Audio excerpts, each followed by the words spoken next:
On this episode of China Unscripted, a Hong Kong protester shares with us the trauma and hope of a city under siege by communism. Welcome to China Unscripted. I'm Chris Chappell. I'm Shelley Zhang. And I'm Matt Gnezda. And joining us today is Anna Kwok, the Strategy and Campaign Director for the Hong Kong Democracy Council, a nonprofit based in Washington, D.C. Thanks for joining us today. Thanks for having me. Definitely. All right. So who's ready to violate the national security law? I think we've probably all done it already. But more so. Okay. And what do you propose? Just talk about anything. And maybe we'll find some white pieces of paper and hold those up. I know how much that upsets Hong Kong authorities. Give us an idea of what the situation in Hong Kong is like right now. Yeah, so, I think the global audience is pretty familiar with Hong Kong, in 2019, because back then you would see millions of people marching on the streets of Hong Kong and really packed, all the streets that you can imagine. But now the scene is definitely different. So in 2020, since the COVID broke out in Hong Kong and, many areas in the world, the government has been using COVID measures as a way to really limit people's freedom of political organizing, political assembly. So from 2020 onwards, you really don't see anyone gathering on the streets or protesting anymore. And instead, the government also implemented the national security law in 2020. So what that means is that whatever you say, whether it's only, a very simple slogan of revolution of our times, liberate Hong Kong, or singing the anthem that we have, Glory to Hong Kong, or, even holding a blank piece of white paper, you can be considered violating the national security law. And actually the logic they use behind it is that whatever people are trying to do to voice dissent of the government or to disagree with anything the government says or does, you are in violation to national security. And that actually shows how fragile this regime is, right? I don't think that a student holding a blank piece of paper can actually mean a lot to, an authoritarian regime like this. But I think the fact that they're so worried of any, possible creaks or possible opportunities for people to rise up exactly shows they understand what was at stake, and they understand how mass and how large the movement in Hong Kong was, that a lot of Hong Kongers really didn't believe in the one country, two systems and really wanted to break away from the China authoritarian control. But sadly and unfortunately, right now, we really see a massive persecution going on. There are so far more than 10,000 political arrests made since 2019, and we have more than 1,200 political prisoners.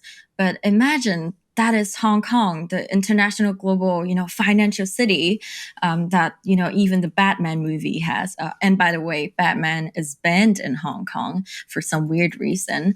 Fight Club was also banned in China with an alternative ending. And that just shows how the Chinese government is really trying to control not only the actions of people of Hong Kong, but also the minds of people of Hong Kong, that they're not even allowed to think of the possibility of reinventing the government or even just changing the system of the government. So right now, Hong Kong is no longer rule of law, but rather rule by law, by the national security law.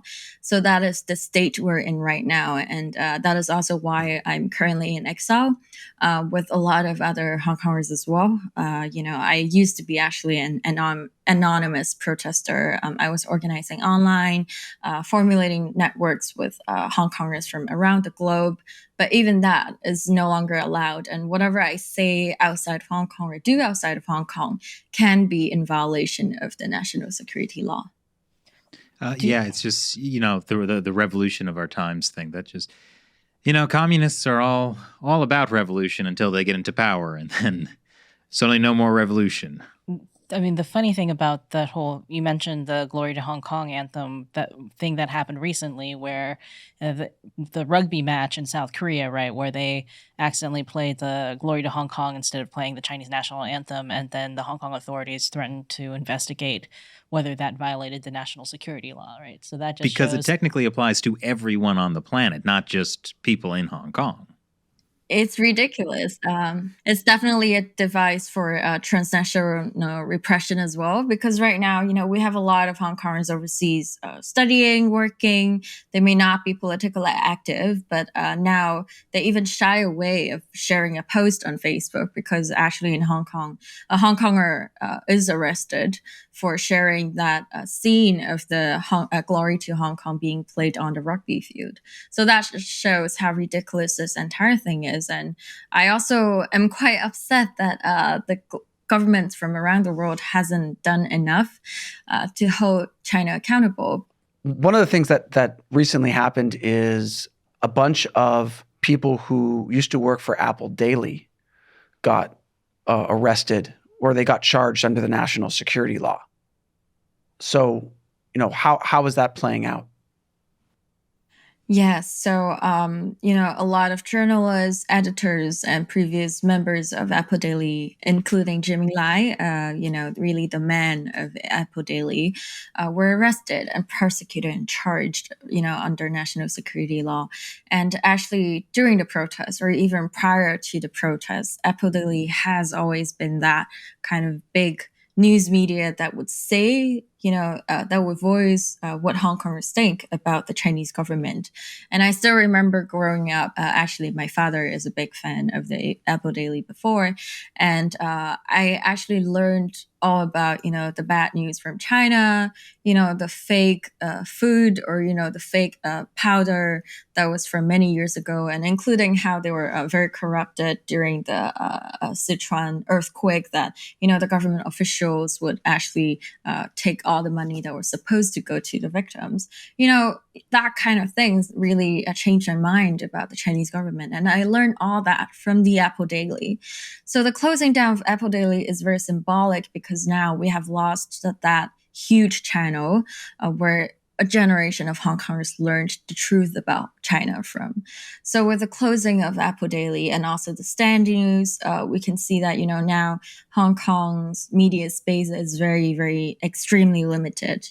I mean, there are Hong Kong Free Press, other sort of more independent investigative journalism still surviving, but I'm not sure how long they can survive for. And without these journalists on the ground doing actual investigative work, it's getting harder and harder for people outside of Hong Kong to even know what's going on, right? Now, when there are things that deserve some sort of investigation from the government, what is left is mostly pro-government media that would either turn a blind eye on what the government is doing or dressing it up as something, they would say it's, for the people, but we all know it's not true. So, for example, even the national security law, it's quite glorified in a lot of pro-government media, which is just absurd and disgusting, to be honest, to read. So right now we can see, I think one concern we have is how are we going to educate the next generation, and how are we going to make sure our kids, people who are still in Hong Kong, can continue to get that sort of information, right? But fortunately, Hong Kong hasn't have a concrete firewall yet, even though, the website of our organization, Hong Kong Democracy Council, was blocked and banned in Hong Kong. And we're not sure, how far they would like to do with the internet website banning in the future. But that sort of information dissemination is definitely a very real problem. And but so far, Hong Kongers are still trying to find ways to get connected with the outside world and expose what the government is doing. But it's definitely a tough road ahead. Well, now you mentioned Apple Daily's reporting kind of helped you change your mind about China. What did you think about China beforehand? Like, what was that change? Well, that's definitely a very interesting question. And I think a question a lot of people from my generation does not really want to confront and answer, because I think, to be honest, a lot of people from my generation used to think China could be changed one day, right? And could be democratized one day. And I was actually born in 1997. So exactly the year of the handover of Hong Kong from the Chinese government, from the British government to the Chinese government. And I think, throughout the time that I was growing up, there were a lot of propaganda events that would glorify how China has come, in progress in terms of its economics, in terms of opening it up, and to be more open-minded, to be more liberal. So I think there was a period of time that Hong Kong people were generally hopeful. And the Chinese government also tried to do a lot of things to win over the hearts of Hong Kongers, like, sending pandas to Hong Kong, or, the Hong Kong park, so that people can go and see them and think, oh, thank you, China, for doing that for us. It's always the pandas. Exactly, always the pandas. And, those things just built up, around my life. And eventually, until I think even the Chinese Olympics in 2008, that really made a lot of Hong Kongers felt that China would have a future that is, vibrant, prosperous, whatever, because everyone saw, the huge architectural achievement and also the huge success actually the Olympics was. But of course, later on, we realized, there were a lot of also scandals about, a fake singer on stage, dancers or performers being, exploited during the performance, a lot of things like that. But I would say, once my generation was kind of proud to be, under the leadership of the Chinese government. That's very interesting to hear, because when we were there in 2014, we saw how many people from your generation were protesting and seemed very clear-eyed about the Chinese Communist Party, especially by 2019 when they were directly calling out the Chinese Communist Party itself. What happened? How did people sort of change their minds? Yeah, I think, a lot of things happened. So one of that was in 2012, the Chinese government actually tried to impose this new program called National Education onto Hong Kongers, especially people who are still in school. So, of course, we know what national education meant was they were trying to turn Hong Kongers patriotic. They were trying to have this new narrative of a prosperous China that would not talk about the June 4th massacre, for example, imposed onto school campuses of Hong Kongers. And I think that really rang a bell for a lot of Hong Kongers, especially for kids, for teenagers, because back in school, we had to do, a lot of assignments about catching up with the news. And so we started to learn a lot more about, how China has been corrupted, how China treated Liu Xiaobo, for example. But that, I think even for those news, we thought there was some sort of distance, right, with what was going on inside of China, because after all, there was this facade of the one country, two system, that Hong Kong would be different. But then this national education program came, and all of a sudden it's like, come on, you have to wake up, otherwise you're just gonna become, another part of China, another city of China. And I think from that point onwards, Hong Kongers, especially teenagers, really started fighting, because we don't want to sit in a classroom to learn about how to glorify the CCP, and we also don't want to sing the national anthem like they want us to. It's just unbelievable. And that's why I think people started to change and realize something is wrong. We have to wake up. And that's why a lot of people started going onto the streets in 2014. But I think even in 2014, there was a huge turning point, which was actually using tear gas. I've spoken to a lot of my friends who were, a bit ambivalent about politics back then, and they were not sure if they were supportive of the government or the protest. But on September 28th, when the government started using tear gas on students who were peaceful, I think the public sentiment really changed. And a lot of people really started choosing a side of the students and the protests, because the violence is just, uncalled for and unwarranted. And from that point onwards, the government kept on using more and more police force and police violence, and more people woke up, with that very blatant image of violence and tear gas and whatnot and rubber bullets. And so I think it's actually an accumulation of miscalculations and missteps from the government.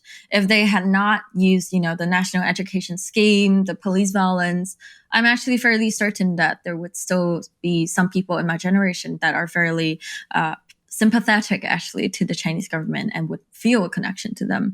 But because they came in too aggressively, especially after Xi Jinping came into power, a lot of people from my generation really bounced back and changed completely to support the other way, which is, to not trust the Chinese government at all.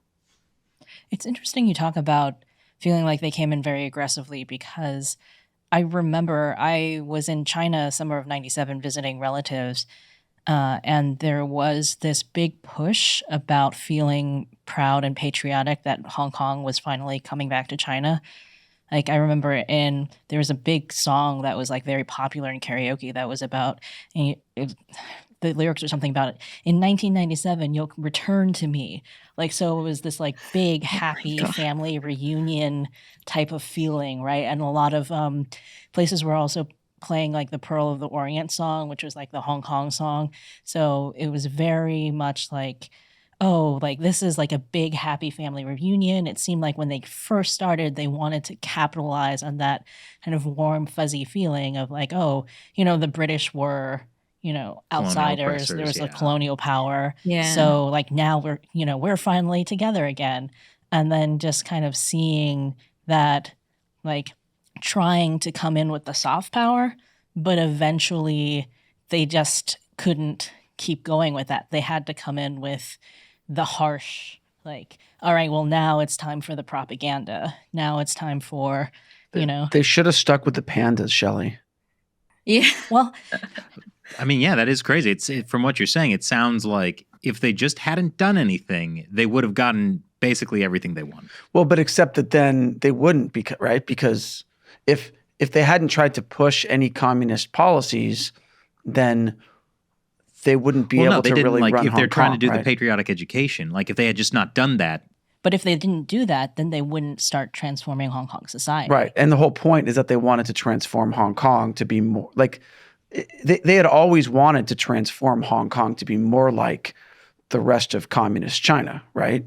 And so they had to take steps at some point to do that. Well, except by doing that, they activated a whole generation politically. Yeah, I think I would almost say that they didn't expect it, except they should have, because in 2003, when they tried to pass Article 23 and 500,000 people went on the street, like that should have been a sign. And I guess maybe it was kind of because they backed off for a long time after that. Yeah. I remember that. Well, I'm curious then, what was it that got you politically activated? Yeah, I think a lot of it really had to do with kind of seeing how Hong Kong has changed so drastically over the years. Because one thing I remember was I have been studying abroad since 2014 in Norway and in the United States. But for every break, I would go back home and, see how the streets have changed.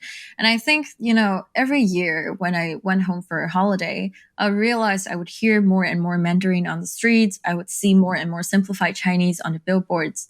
And then I just realized, my home has been changing a lot, but it seems nobody is very aware of it. And even when I was, studying in high school or secondary school in Hong Kong, I could see how the news, in the news, there were a lot of different events happening, but still people have been living their lives, kind of relatively in a satisfied way that they wouldn't really take note of what was happening. So I started trying to do a bit of political campaigning in my school campuses just to get more thoughts or, more input from peers around me. But I think the real moment that changed me was in 2019. So in June, when the movement first started. And in fact, at that time, I was actually stuck here in the US. And I was studying in, New York University at the time. So I was in the New York City. And I was, just checking the online forums, Facebook Lives, and, texting with my friends who were all on the ground. And I just felt so alienated and I felt so useless and powerless because I knew a very tough time is ahead of them, but I could not be part of that. And I could not be there to taste the tear gas with them. And I could not really be there, just be part of my friend group. Real quick, I tasted the tear gas. You're not missing out. Would not recommend. 0 out of 10. Yeah. But yeah, I think but you said that, but I still really, really wanted to be there to taste the tear gas with everyone, just because I want to be part of this Hong Konger movement. But out of desperation, I tried to do a lot of online. I started to do a lot of online campaigning, global campaigning. First, it was more innocent, like writing letters to the UN, writing letters to Congress members, that kind of grassroots efficacy. But later on, there was this huge global campaign where we were trying to put Hong Kongers' demands onto the front page of all major newspapers around the world. So that includes like New York Times, Financial Times, all of those newspapers. So we actually did that. We put up, newspaper headlines in like 13 countries around the world. And that only took us 5 days, from the crowdfunding to the design to actually publishing it and everything. I remember those ads, right? Yeah. Oh, yeah. Yeah, I still have some at home, actually. But that was, really the start. And I think once you're in it, you can only go further. You cannot really back out from it, because you started forming connections with people. You started forming friendships. And that kind of friendships is always what drives you, to go further, because your friend is like, oh, are you in? And of course, they'll say, yeah, I'm in. Hell yeah, let's go. And that's when you start, stepping deeper and deeper into it.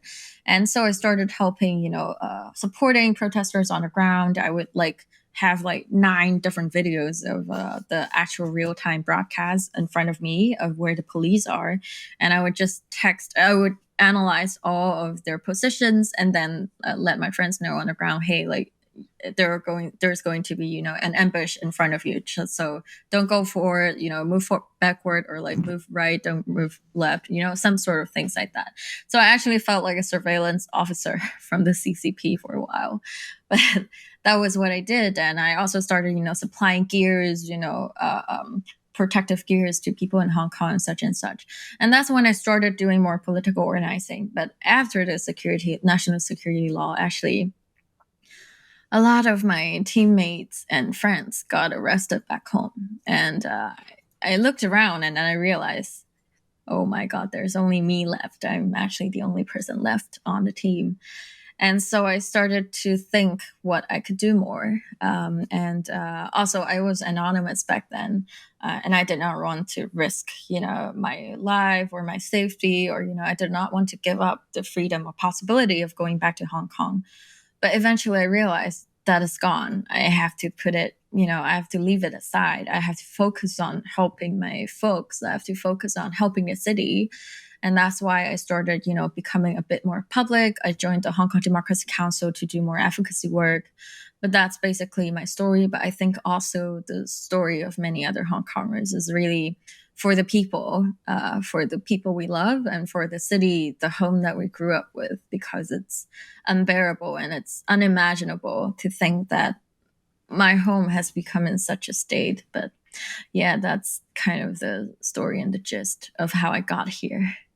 So by coming out publicly, you are essentially choosing exile. You can say that, but at the same time, I think when a lot of my teammates, went into jail, it has also become more and more obvious that the CCP basically has all of our information, including mine. And so there are a lot of people in Hong Kong advising me not to go back. Otherwise, I would be choosing jail time. But of course, I did consider whether I want to go back home to, be in jail. And of course, I wanted to do that for my friends, to be with the people I love and to be in the city I grew up in. But there were a lot of struggle, a lot of very depressing dreams, nightmares, and, that kind of struggles. But in the end, I decided it's kind of more utilitarian for the movement if I stayed outside, and if I can give a perspective that can really reflect what my peers are thinking of. So that's why I chose, the life of an exile versus the life of, being silenced or going home and serving jail time. I remember, especially on, I think it was July 1st, 2019, when there was, the 2 million people came out on streets. Like we saw. No, that was June 16th. June 16th? Oh, I'm getting my days. Well, anyways, when we were there and we saw, families with their, little kids coming out and just over the years, we saw like this really powerful civil movement growing in Hong Kong. And with the national security law and the heavy crackdowns, like what has happened to that? Because it seems like there's the people in Hong Kong who are like either arrested or I don't know what's happened to them. And then this movement of people like you who are essentially Hong Kong exiles. What has happened to that civil movement? Yeah, I think basically it's a very difficult phase to be in. I can't even exactly pinpoint, where in history or where in the stage we're in right now. But people who are in Hong Kong, they cannot say anything anymore. They cannot organize anymore. But of course, there are still people who are trying, right, with relatively innocent approaches or very underground approaches that would get undetected by the authority. So, for example, in October 1st this year, which is the PRC Day, that is celebrated with a sea of the PRC flags in Hong Kong. We would actually see photos of Hong Kongers destroying and vandalizing those flags. And even though it sounds like a very futile attempt, but still, it's kind of a signal telling people outside, oh, we're still here. We're still trying to preserve the movement and the spirit in a way. But of course, that sort of movement is now very underground. We don't really see the same sort of civic society from what we saw in 2019 or 2014.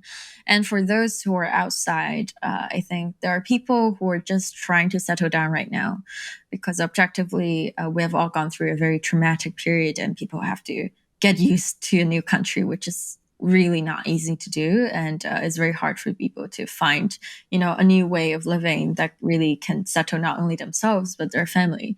So I think a lot of families and a lot of people who are in exile are still trying to do that, finding that balance. But of course, there's also a portion of people who have been settled already and are starting to pick up the political organizing again. So I think in the past year, in 2021 and 2022, we really saw a lot of political organizations starting with, new advocacy agenda, with new initiatives, again, in an attempt to build a movement overseas, actually a movement in exile, because we're in exile. And the spirit of the Hong Kong society is also kind of in exile. So that is what's going on right now. So people are trying, to help think of new ways to talk about Hong Kong. That is not only about the 2019 movement, but actually about the strategic value Hong Kong holds in this U.S.-China strategic competition. And also people are trying to think of ways to, resettle the Hong Kongers who are fleeing from political persecutions. So there are a lot of different things going on and a lot of different ways that we're trying. But at the moment, I think we're kind of in the trial and error phase where people are just trying whatever ways they can and to test out if there are a way that we can eventually go back to Hong Kong. But right now, we're still healing from the trauma and, tear gas, whatnot we have faced in 2019 and finding the way that one day we can go home. And I do hope I can go home someday and I can meet you guys there without the national security law, of course. Someday we'll meet under the teapot. Oh, just the pot. Or the pot, they call it. Okay. Yes. I missed this. Because the Lechko. Lechko is shaped kind of like a pot. Like the building is like round, like a cylindrical building. Okay. Yeah, so there were people who were like making these cartoons and things about because a lot of people were anonymous, right, during the protests. So the idea is like someday everybody could take their masks off and meet each other under the pot. All right, then, yeah. So this period of time in 2022 kind of reminds me of when we went to Hong Kong in 2016. Because remember, we went there and it was 2 years after the umbrella movement and everything was really subdued and no one was protesting and everyone was super depressed or no one wanted to even talk about that, right? And then we were wondering whether that spirit of freedom was still alive. But it was so clear in 2019 that it had been there all along. It was just under the surface. But there was just too much political pressure going on to suppress it. And I know now the political pressure is way more intense, but I still also feel that there's got to be that feeling under the surface, probably very widespread in Hong Kong. There just isn't that opportunity yet to do something about it, nor do I know what that something people could do would be, because it's so much more dangerous now. Yeah, I definitely think you're right with the observation. It's kind of the same mood from after Umbrella Movement, because people fought really hard. They put their lives into it, but it seems we were unable to change the tides of history. And that's why, on top of the political pressure, the risk of being persecuted is really the hopelessness and powerlessness that people are facing right now.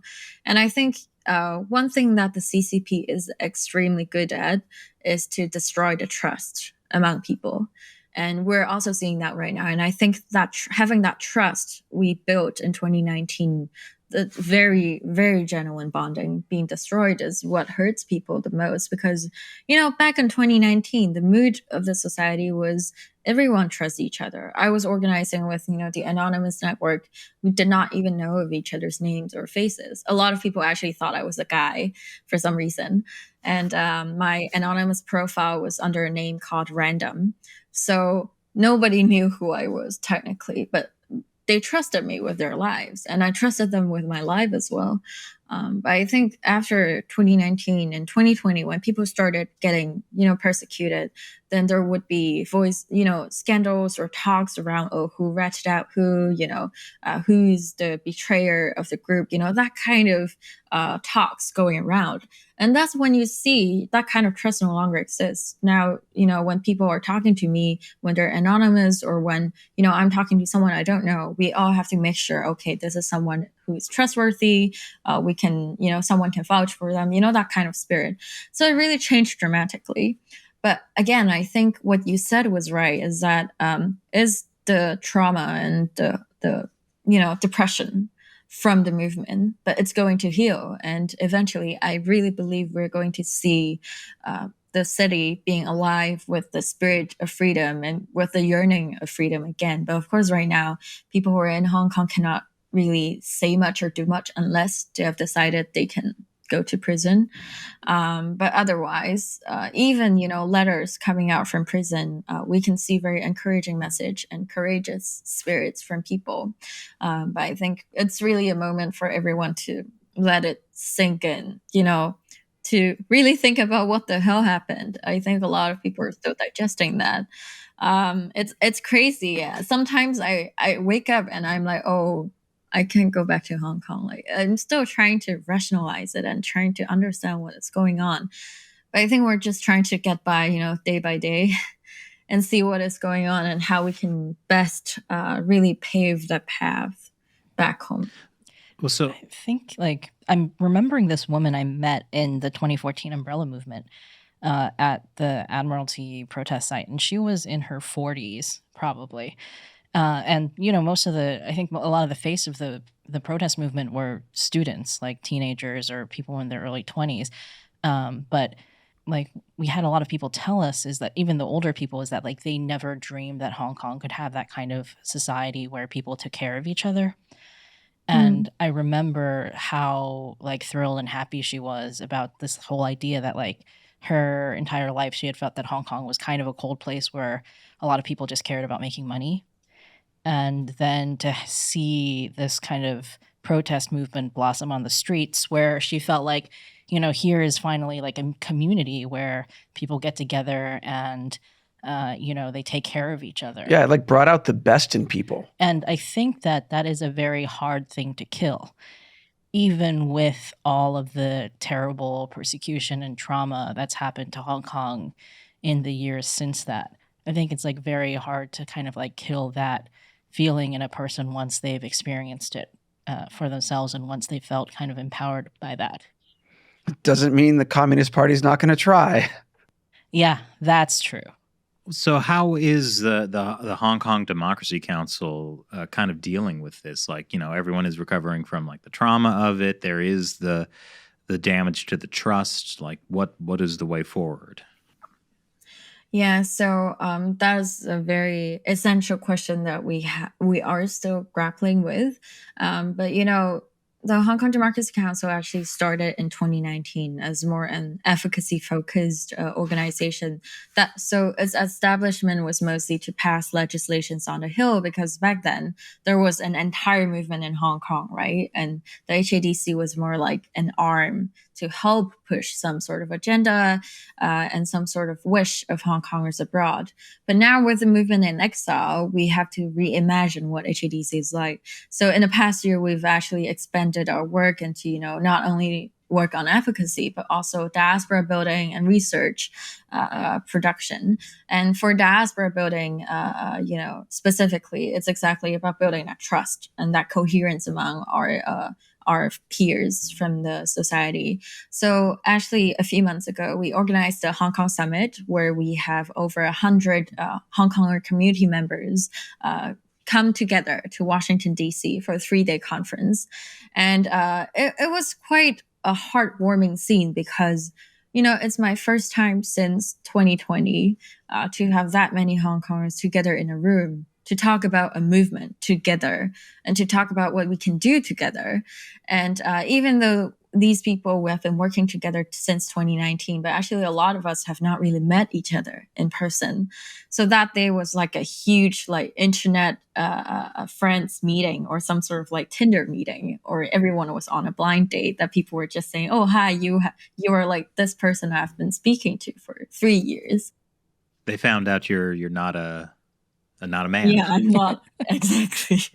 That was awkward, but it's crazy. But I think this sort of face-to-face meeting is so important, because once you have met each other, what you're developing is not only that sort of comradeship in the movement, but actually genuine friendship and genuine care for each other.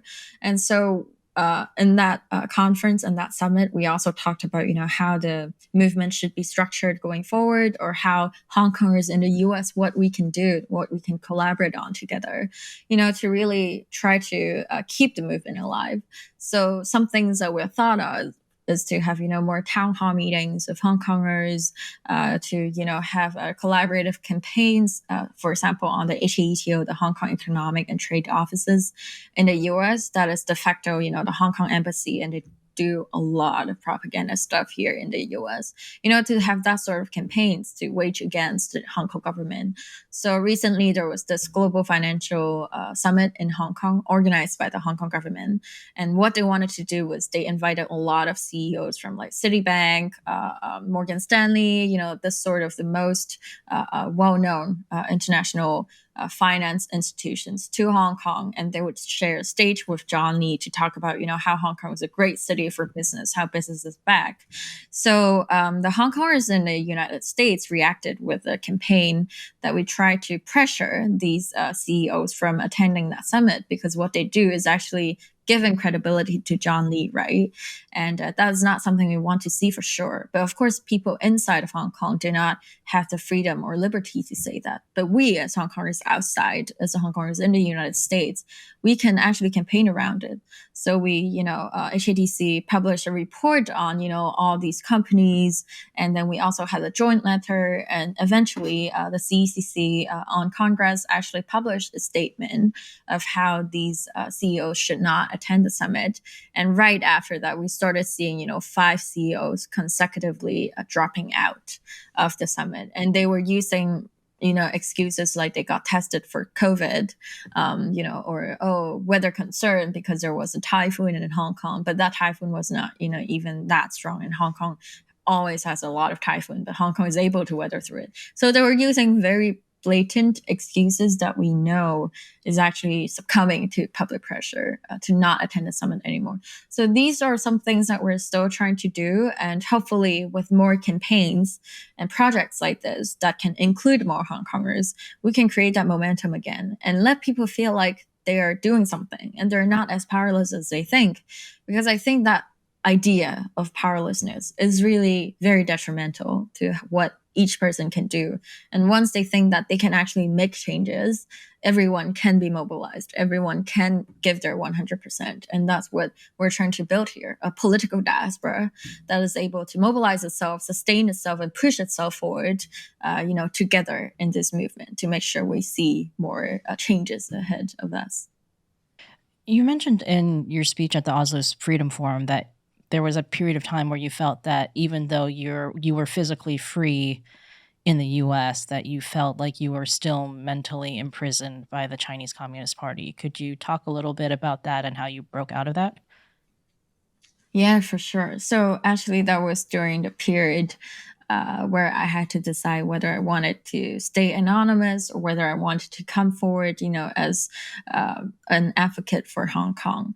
And I think at that time it was very difficult. The struggle was very difficult because I was thinking, if I wanted to reserve the freedom to go back to Hong Kong, to visit my friends, whatever, then I cannot actually say anything outside because the national security law, they would use their territorial boundaries, which is non-existent. They can even, arrest an ET or an UFO if they wish to, but they can use that to actually arrest me for anything I say outside of Hong Kong. So if I want to go back to Hong Kong, I cannot say anything here. I cannot even share a Facebook post or Twitter post, about what's going on inside of Hong Kong. And also at that time, I felt like if I'm not able to say anything, of course, I'm not going to make a change. But on the other hand, I was thinking, even if I come out, as an advocate, as a voice to speak for Hong Kong, what can I do? I'm just a person against this totalitarian regime that's arguably, I think, the largest in this century. And that sort of hopelessness and helplessness is really what changed me. I was so attached to the idea that I cannot contribute to the movement. I would not be able to make a change. And I think that sentiment is shared by a lot of my peers as well. Every one of us alone in our bedroom, thinking we cannot make a change, thinking we're so futile, so small. And that is exactly the sort of mental prison that I'm referring to. Somehow we are boxed into thinking that we're useless. We're boxed into thinking that we're just very tiny individuals against this regime. But actually, in fact, we are not. And we should not think that we're useless, right? Because together we have achieved, for example, 2014 and 2019. That was a positive step of the Hong Kong civil society, even though it ultimately, faced a huge crackdown. But still, nobody imagined, as you have said, Hong Kong would have that sort of vibrant society, right? But what is it made up of? It's made up of people like us, individuals like us. And that is exactly why we cannot keep thinking that we're useless or powerless against a regime. That is exactly what the regime wants us to think with the crackdown, with the police violence, with dismantling our trust.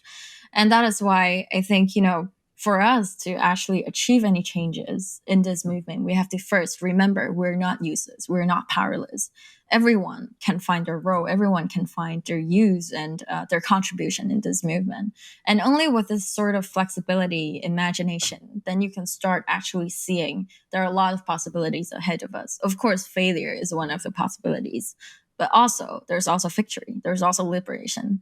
And that's why we have to break out of that feeling or idea of already rejecting ourselves and to really think ahead and to see how we can move forward. That's so interesting because communism always talks about absolute materialism, and if you view yourself as just what can one individual do against this massive authoritarian system, but really when everything you've been saying, when people get together, when they form these bonds of trust, this whole, I don't know what you'd call it, this emotional or spiritual connection that transcends this absolute materialistic view. That's actually incredibly powerful. And that's why, communist regimes always try and clamp down on that side of the human experience. Any kind of civil society, any kind of religion or spirituality, any kind of thing that you could believe in that would give you the power to feel that kind of hope and, I guess, empowerment. Because it is so powerful. And if you are stuck thinking in terms of just everything as being absolute materialism, there's no room for that incredibly powerful human force to activate. Yeah, that is definitely true. And it's interesting when you think about it, right? Because in communist country, they always emphasize how people have to work together, how people have to be, have that sense of collective. But of course, in China's case, they are the first ones to destroy any sense of the collective when they're faced with, political organizing and dissent. So in a lot of ways, the Chinese Communist Party right now is really not communist anymore. I think it has developed its own sort of religion based on dictatorship, based on mass control, based on surveillance. And that's why we're seeing, the terrible, terrible crimes against humanity in Uyghur region. But at the same time, a lot of patriotic Chinese actually think that, it's justifiable. They think that, it's for the betterment of the country. And I think that is also extremely dangerous, is when the Chinese government is actually trying to use the mass, the Chinese people, to brainwash them into this patriotic mass that would consume any propaganda that is fed to them. And they are actually the ones that have been doing a lot of transnational repression as well. So, for example, recently here in the US, there was a Hong Kong protester who was posting up flyers around his college campus in Cornell.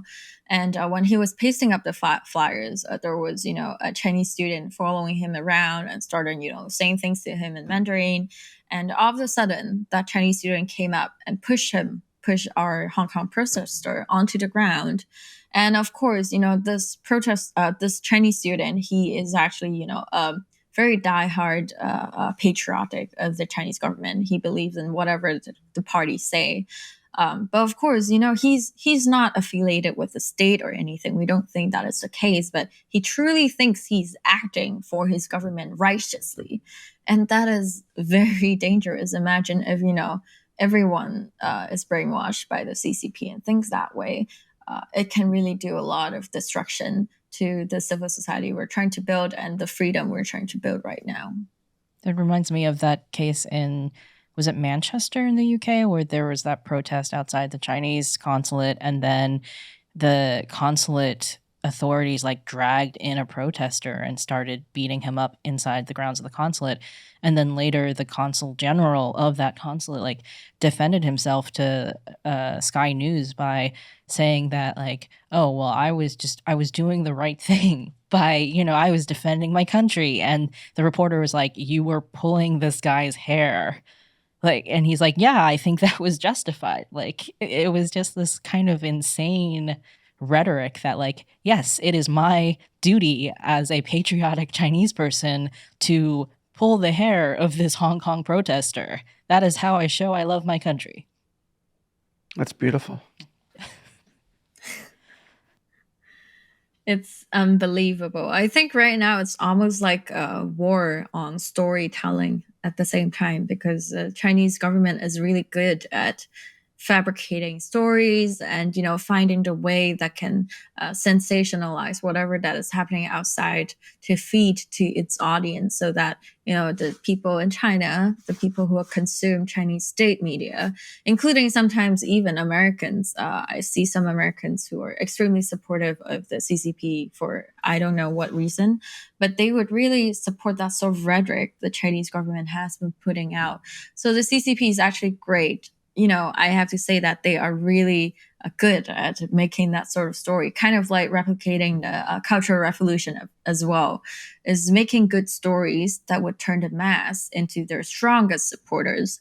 So they don't even need, a lot of foreign agents, I would say. They can just use the mass to do a lot of these dirty work for them. And they wouldn't get, a lot of consequences as well, because it's the mass, is not the state affiliated agents. So I think that is also, something to be mindful of. And I remember actually, I was studying when I was in college, I had some classmates who are from China, and they did show me that when they have to go abroad for study, all of them, I think, have to download some sort of or follow some sort of page on WeChat. And that page is about news, international news, actually. But all the international news are written in a rhetoric that suits what the CCP wants people to hear and listen. And these students cannot unfollow that page. They have to, they don't have to read it every day, but they just have to follow it. But of course, it's going to appear on their newsfeed. So even when they're studying outside, even when they're studying abroad, they're still consuming this sort of rhetoric fed by the Chinese government. And eventually they would think that, the world is evil only the CCP knows what they're doing and they're truly good to the people. This kind of rhetoric that is always brainwashing the many people who are either inside of China, overseas. But I do have to say, even with that, we have seen earlier with the Situng Bridge that there are still a lot of Chinese nationals who are very conscious of what has been going on. They are supportive of the Hong Kong movement, supportive of freedom and democracy, and they understand what the CCP has been doing. So even with that, I think we always have to make that distinction between the Chinese government and the Chinese people. That even though the Chinese government has been able to mobilize a lot of Chinese people, not every Chinese person, not every people from China is actually automatically supportive of their government. But I digress a bit, but that is something that I have been observing, and it's quite a historical turn to see how the Cultural Revolution is coming back again. I do think that you see them implementing some of those things in Hong Kong. Like now they can do the patriotic education campaign, right? Like there's nothing that's going to stop them from doing that. Because if you protest it, then you're violating national security. Yeah, so there's no way to stop that anymore. But like you mentioned with your Chinese, like the other Chinese students at your university, like that is the kind of thing that has been going on in China for decades, and is now going to happen to Hong Kong. So what do you think governments around the world should be doing to help Hong Kong? I think there are a lot of things governments around the world can do. So first is sanction, definitely. Sanction the Hong Kong government officials, sanction the Hong Kong police force and the judges, the national security law judges who have been, making the persecution on these cases. They should be sanctioned to be held accountable. And I do think that sanctions can have an actual impact on these people, because a lot of them, even though they plead to be patriotic to the Chinese government and loyal to the Chinese government, they actually have dual citizenship, and they actually do want to retire in the US, UK, other countries, because even they know the CCP is not reliable, and they do want to be careful with that. So I think sanctioning is very useful and actually making these people more cautious in their behavior, and perhaps even quit the government or stop what they're doing. So that is the first thing. And then I think second thing is also it's worthy for governments around the world to start seeing and re-examining whether international companies, should have more policies or guidance on when they conduct business with Chinese businesses and when they conduct business in Hong Kong, for example. Because in the past 3 years, we have actually seen more and more cases of how international companies are even silencing Hong Kongers. For example, HSBC, a very notorious bank, has been freezing the account of exile Hong Kong politician and Hong Kong pro-democracy organizations. And even, for example, PayPal also out of the blue froze one of the accounts of the pro-democracy groups in Hong Kong, saying they are of too excessive risk. So this sort of behavior is happening more and more often. And I do feel that if governments do not step in to stop companies from doing that, companies will continue to do that, because honestly, they want to make more money, right? Who doesn't want more money? And when they want to do it, they just keep pressing the line until they're told no. So in that case, it's very important. And that's why in the US right now, there's also the bill called the Hong Kong Business Integrity and Transparency Act in Congress. And we're trying to, have it pushed forward as well as a bipartisan legislation. But, this is some of the starting point that we can see in terms of advocacy items. And another thing, I think, is helping Hong Kongers who are fleeing from political persecution to resettle. And that includes, providing humanitarian pathways for people to come and helping them to integrate and settle in the new country so that they can continue some sort of, advocacy work for Hong Kong and against Chinese government. But, last but not least, I think in general, we see that a lot of governments from around the world are still trying to have some sort of diplomatic discussion with China to leave that door open. While I think that it's fair and reasonable for governments to think they want to leave that discussion channel open, they also have to recognize and acknowledge China is not a faithful international player is not going to abide by any of the regulations or agreements you have laid out. Look at how one country, two systems turned out, right? So there are more evidence than enough to say that China is not trustworthy and it's not a global player. So I really urge that when global governments, make their plans, they have to realize that they cannot think that, oh, China is going to change, China is going to be democratized. No, it's a fairy tale. It's not going to happen. So yeah, these are just, some very basic steps, but I do hope the global governments can come together soon to have a more comprehensive and coherent plan on China, because otherwise we're not going to be able to contain China when it's trying to expand so aggressively around the world. Yeah, people really need to realize how corrosive Chinese money can be. I mean, what the CCP did to Hong Kong really would not have been as possible if it were not for all of the Hong Kong politicians and business leaders who sold Hong Kong out. And, that's going to be their children, their descendants that are going to suffer their consequences. They're in Canada or the UK or something like that. Yeah. That's true. That's true. Where are Carrie Lam's kids right now? I think she's got family in the UK, right? That's where. Yeah, she has. Well, I hope everyone in the UK can say a very special hello. I am not advocating violence of any kind. That didn't sound very good, Chris. Special hellos. Well, Carrie Lam actually got sanctioned by the U.S. Remember? Yeah, she couldn't get. She was only getting paid in cash, or like little. Yes. Home was filled with cash. Yeah, poor. I have poor no Carrie idea Lam. how she's handling the cash. Yeah, but no, I'm not sympathizing with her. I mean, I always like Carrie Lam. That's why, we've got this Lego figurine of her behind us. Oh, really? It's not Lego. It's Uncle Plastic. Yes. It was this Hong Kong company that made these kind of Lego-ish plastic figurines of the protest movement. Yeah. They don't make those ones anymore. No, but they had one. They're one of Carrie Lam. She's holding a handgun. And that's the one I got because I love how just thuggish and brutish she looks. So maybe one more question before we go. What can just ordinary people outside of Hong Kong do to help Hong Kong? Like people watching this show right now. Yeah, because we talked about governments, but we have a pretty wide viewership, and they always feel like they would like to do something to help. Well, I already said they can say a special hello to Carrie Lam's family. Other than that. Yeah. What can people do? Yeah, a special hello to the HAETO and the Hong Kong government organized events as well is very important. We have been trying to protest at those events, but I think in general there are actually a lot of things each and every one of you can do. First one is boycott Chinese goods. There are a lot of Chinese goods that are made with forced labor, and every time you're paying for a Chinese good, you're actually paying for the regime, to sustain the regime and giving them the power to continue with their expansion and continue with their violence waged on its people. And I think secondly, it's also important to actually support Hong Kong organizations who are doing advocacy work overseas. So that includes, supporting the legislations that are trying to propose, supporting the events they're trying to host, and also, if possible, in your community, perhaps there are some Hong Kongers as well, and they are always, looking for more community support and community events. So if you can, join them, pay them a visit, I think that would be much appreciated as well.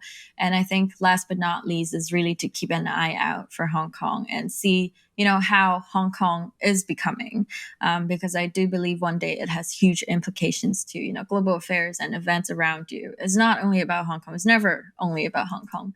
It's always about freedom around the world. So please do keep paying attention to the cause of Hong Kong and trying to, react to whatever the Hong Kong organizations or advocates are trying to get your support on. And also one last thing, sorry. So one thing that I think is interesting is that, so I'm sure you have viewerships from people from all across, different walks of life, different careers. And I think in different industries, no matter what industry it is, we're having more and more Chinese money, right? And there are more and more, corrosive, economic corrosive behaviors that are at play. But really, people are normalizing it. I think people are getting more and more used to it. So it's really up to each and every one of you to call it out, to stop it from happening. Eventually, I hope that we're able to start decoupling from China, and because that is essential to stop giving China more power and more credibility to what they're trying to do. And that's why, look out, try to start that wave of decoupling from China, boycott Chinese goods, and support Hong Kong legislations. Great tips. Well, thank you so much for joining us today. I'm glad you're not anonymous. Thank you for having me. And yeah, keep up the good fight. Where can people go to find more information about you or the Hong Kong Democracy Council? Yeah, so both the Hong Kong Democracy Council and myself are on Twitter, Facebook, and Instagram. So please follow us for more information. You can also visit the website of HADC, which is www.hadc.us, where you can get more information about the work we have been doing and also support us in the ways you can. Thank you. Great, thank you. Wow, I mean, it's always really something to kind of go back and reminisce about our times in Hong Kong. And it's really, the city really, it's shut up, Shelley, you're crying, I'm not crying. Okay, I will admit to tearing up a little bit during this interview. Yeah.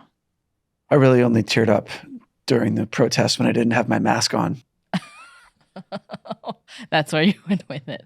Yeah. Yeah, because I suppress my emotions, Shelley. I do remember seeing some guy, this was when we were back in October, where there was like a lot more tear gas, and some protester was just like walking along without a mask, without anything, and just like a towel around his neck. I'm immune now. And he just like, the tear gas started going off, and he kind of just like put the towel over his nose and was like, cool. Those were times. They were times. Mm-hmm. Well, I was going to go back to something that Anna Kwok said about what people could do, or about the CCP, and specifically talking about, Chinese money, and in your own industry, kind of keeping an eye out for whether Chinese money is coming in. And when we started China Uncensored, I did not work on China Uncensored for full time for many years. I was working as a copywriter in an ad agency. Because we had no money. And I remember very clearly that there was a time when the parent company of my ad agency was thinking of going into China. And like establishing some ad agencies there to do business. And I actually went to the CEO, not even of my own company, but like of the larger group of companies above my ad agency, and gave him like a very like impassioned speech about why they should not go into China and establish an ad agency. And the reason they were thinking about doing it is because there were American companies in China who wanted to do business with American ad agencies, because they were finding like the local Chinese ad agencies, they didn't like working with them. Mm-hmm. So they wanted American ad agencies to come in and establish agencies there so they could work with an American company.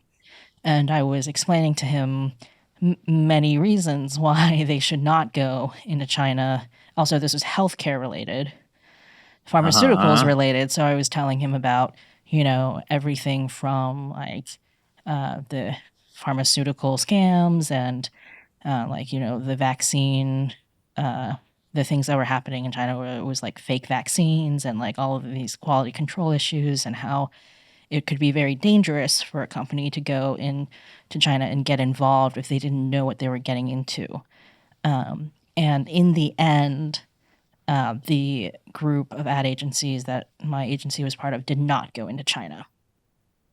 I think there were some business reasons where it seemed like it wasn't a good fit for them. But I also hope that my it was a Shelley reason. This had some effect on this. And shortly after that, Bristol Myers Squibb, the big British pharmaceutical company, got in a lot of trouble in China for bribing Chinese officials. Do you remember this? There was Oh, yeah. it was a big scandal. And this was right after they had made the decision not to go into China. Very good. Because it was like, I talked to him twice, and like about a year apart. And the second time he was like, we've decided to not go. Well, maybe Wow. you helped that company dodge a bullet, Shelley. I'd like to think so.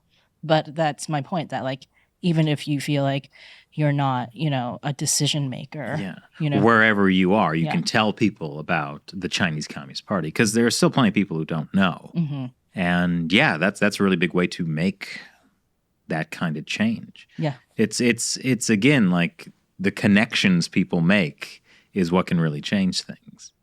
I mean, I think a lot of people who watch the show, you might not realize how much that other people don't know about China. Yeah. Like, I was in a Facebook group for women who like to travel, and somebody posted about how she and her family had just finally escaped China after being stuck there for the last 3 years. And she's like, we're in Paris now and it's great. And there are just so many comments under that post being like, why did you have to escape China? What's going on there? Why couldn't you leave? Yeah. No idea what was happening with COVID in China. Yeah. So, I mean, that's a big reason why we started the China Unscripted podcast, so we can get people like Anna on to essentially talk to you so you can spread the message even further. Amplification. There we go. Yeah. So that is an important thing about what you guys can do, not just for this, but all of our episodes, because we get that as question a lot. So that's why I'm going to say thank you for watching China Unscripted. I'm Chris Chappell. I'm Shelley Zhang. And I'm Matt Canesta. We'll see you next time.